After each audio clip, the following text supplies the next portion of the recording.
What about your defense in this game? How would you describe it?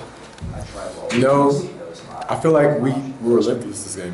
Like the type of effort that the guys were putting in, and we started getting gas at the end, but the guys were all over the ball the entire time, especially in coverage. We were locking up receivers. We were giving our defensive line a chance to get to the second look. We had some trouble with the run game in the first half, but we made some adjustments during halftime and things like that to start taking care of that more, and it allowed us to finish out the game strong. And you had a pick, and Quentin had a pick. I mean, how good did that feel?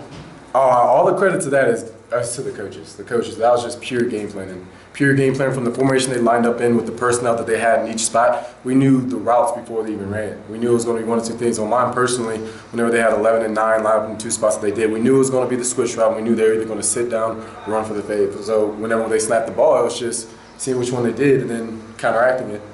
How difficult is it going to be to face Oregon next week without Kalambai and Phillips in the first half? Because of the targeting. Those are definitely two big shots to our defense, especially for our run game.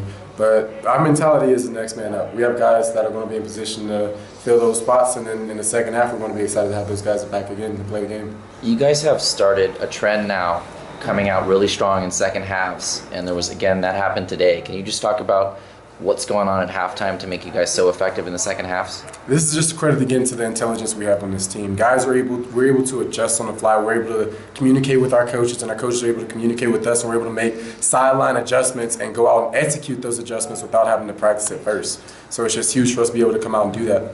Could you give an example just of something you were able to take away in the second half from an adjustment?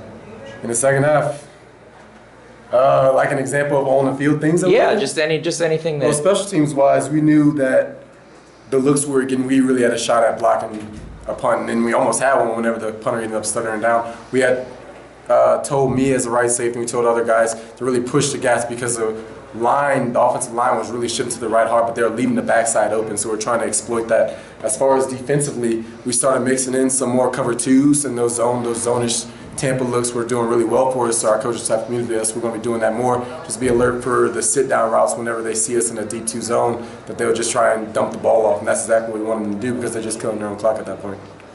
What did you guys do to really kind of shut down Darren Carrington? He didn't gain catches. He got maybe like one pass targeted to him before halftime. He didn't really do much damage until the fourth quarter. I mean, was there a specific strategy you had in place to kind of... Yeah, our defensive philosophy is we want to take away the opposing offense's main receivers. We want to take away their main plays. And if we take away their main plays, we're going to have to we have to force them to beat us a different way. Whenever we were playing game planning this week, we made it a note to know where number 9 was at the entire time for the game. Whenever we were in 11 personnel and they wanted to run that skinny post, we had a middle safety ready to intercept that ball. You see they tried to run it a couple of times and never threw it because it wasn't open.